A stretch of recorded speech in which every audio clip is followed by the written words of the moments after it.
You know what it is. That's right. It's time to talk money with your money nerd and financial coach. Now, tighten those purse strings and open those ears. It's the Money Talk with Tiff podcast. Hey, and welcome to Tiffany's Take, where I answer your money questions right here on the podcast. So if you want your question answered on the podcast, just go to www.moneytalkwitht.com/ask Tiffany, and I'll be more than happy to answer. So for this episode, I wanted to talk about mortgage relief options because I've gotten a few people to reach out to me via DMs or text message saying that they're having issues affording their mortgage and they needed some solutions. And so I'm like, if there's a few people that have this question, there's probably many more. So let me go ahead and address it on the podcast. So I really want to take this time to go over the different mortgage relief options that are out there if you're having difficulties making your mortgage payment, because there are options. Like, don't feel like you have to miss a payment and feel bad about it. Actually, your mortgage company is going to be the best source of help for you. So don't be scared to reach out to them.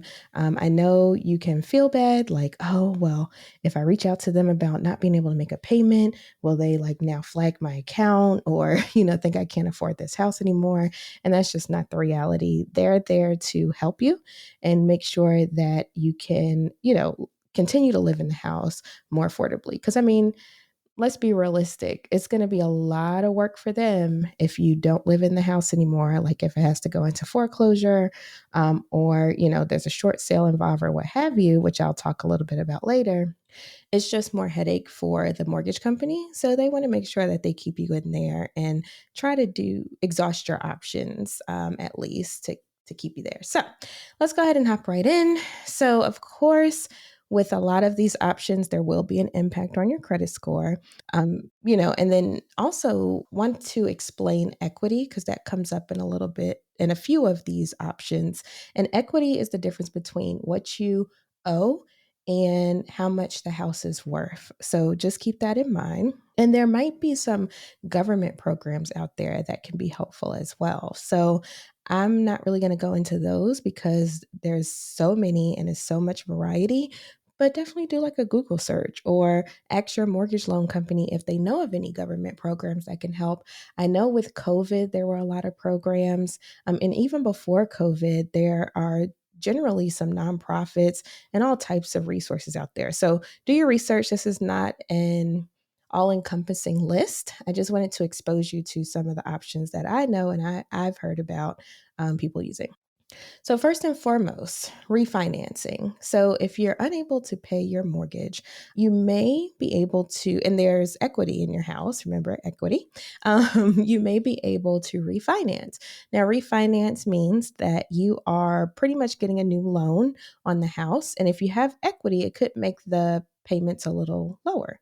And then also, if you don't owe as much as when you first bought the house, so if you paid it down a pretty substantial amount, your payments will be lower if you refinance, even in some cases when the interest rates are higher. So just keep that in mind. Refinancing is a good option in some cases it's not. So be sure to explore some of the pros and cons. I know for me, I refinanced my house in 2021. And I did that because the interest rates were at the lowest. And now I see the lowest is probably going to be for a very long while. And one thing that I was not aware of when I refinanced, well, I'm not going to say I wasn't aware of, but I didn't think through all the way, was that once I refinanced and I was actually married at the time, it put my spouse at the time, his name on the deed of trust. And so that can complicate things. So just think about all the pros and cons. Like if you were not married before you got your house and now you're married, refinancing might change your loan agreement. Also, think about if it makes sense. With this high interest rate environment, it may not make sense to refinance. Definitely sit down with a mortgage lender that you trust to go over and crunch the numbers for you, because they can tell you if it's going to be worth your while or not. Next, I want to talk about forbearance. So a forbearance is when you kind of like defer your payments to the end of your loan. typically. Now, with forbearance, usually you have to apply for it like on your mortgage loan company site, and they will say yay or nay if you're approved or not. And they ask you, how long would you like the forbearance to last? You can do everything from like a month or two to a year, it just depends on your situation. With forbearance, because I've actually had my mortgage on forbearance before. And I will say it was super helpful at the time. I was able to keep my house, not have to worry about my mortgage payments. And then after a year, after the forbearance was over, they actually sent me paperwork to put a lien on the house for the balance of the forbearance. So I didn't even have to pay the balance off after the forbearance was over.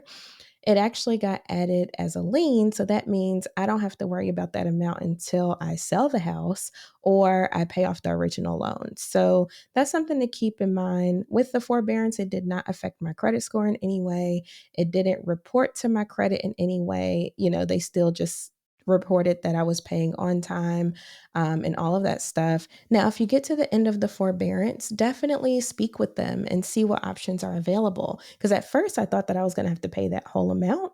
But when I actually talked to them and was like, hey, I can't pay this thousands of dollars all up front, they were like, okay, well, there's other options for you.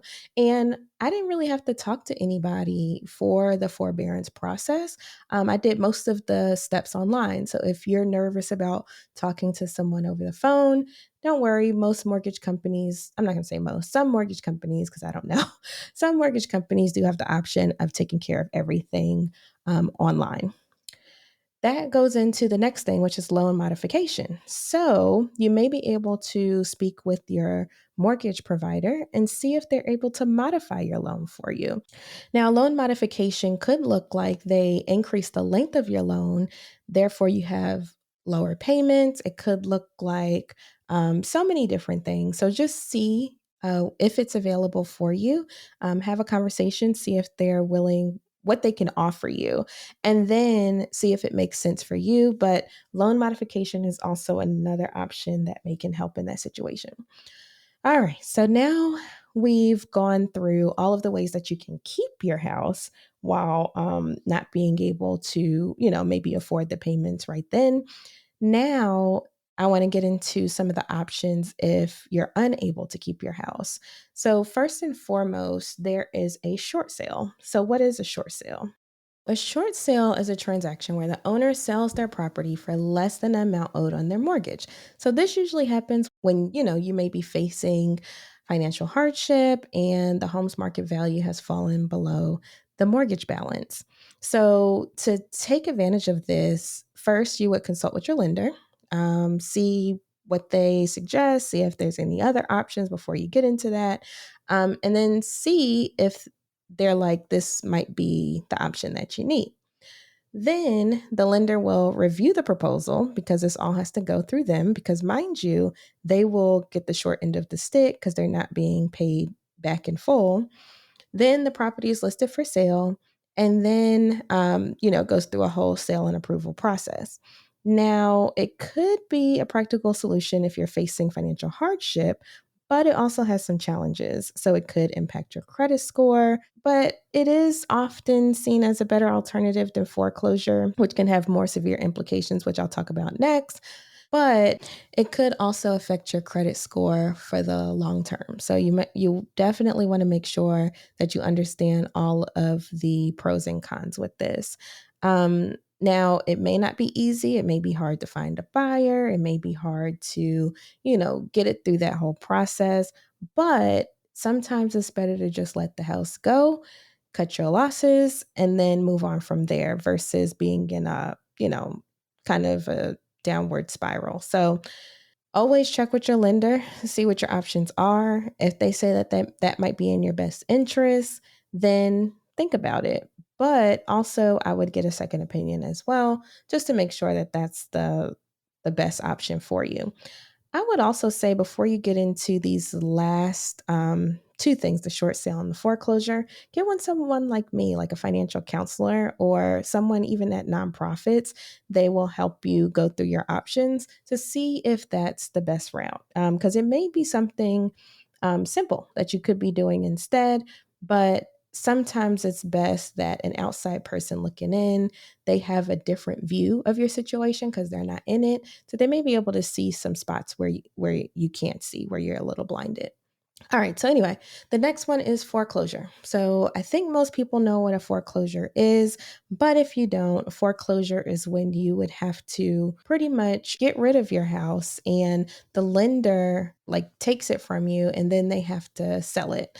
Now, foreclosure is not easy. I've had people in my personal life have to go through foreclosures. It has tremendous effects on your credit score for a very long time because, mind you, your credit score is how lenders evaluate if they should give money to you. So, if something as big as a house you weren't able to keep up and pay for, it could have tremendous effects. So, just keep that in mind. But if you do have to do foreclosure, don't feel alone. There's people out there that have to do this. It happens every day. So don't feel like, you're the only one. It happens all the time, but just make sure you explore the other options first. And then if you have to do a foreclosure, I highly recommend getting with a nonprofit agency that specializes in them or getting someone to help guide you through the process. So that way you can have that support system and you can make sure that you're making the best decision for you. So just keep in mind that all of these options do have a huge emotional impact on you because when you start realizing that you can't afford your mortgage payment, it's an emotional toll. You're like, oh my gosh, usually mortgages and rent are the biggest expenses that we have. And so if you're unable to cover them, it can make you feel less than or make you feel a type of way. So make sure that you're coping with the stress and anxiety during this time, even though it may seem like, there's no way out, there's always options. So make sure you keep that in mind.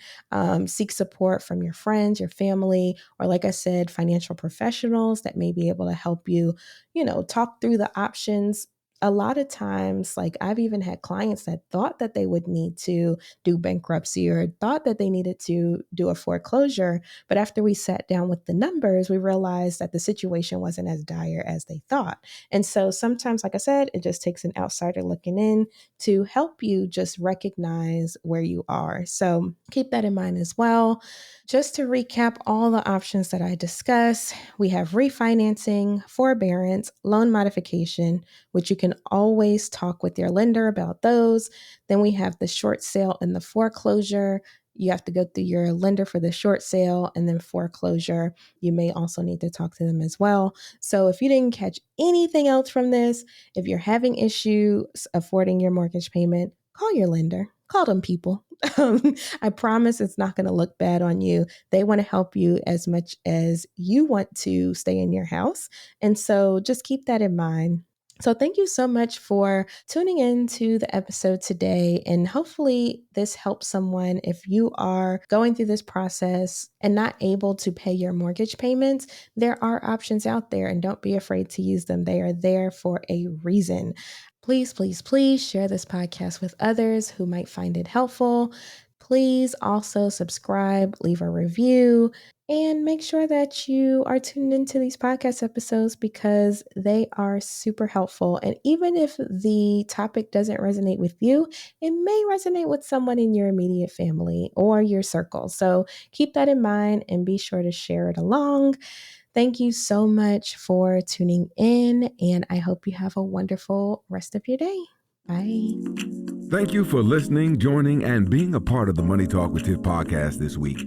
You can check Tiff out every Thursday for a new Money Talk podcast. But if you just can't wait until next week, you can listen to previous podcast episodes at moneytalkwitht.com or follow Tiff on all social media platforms at Money Talk with T. Until next time, spend wise by spending less than you make. A word to the money wise is always sufficient.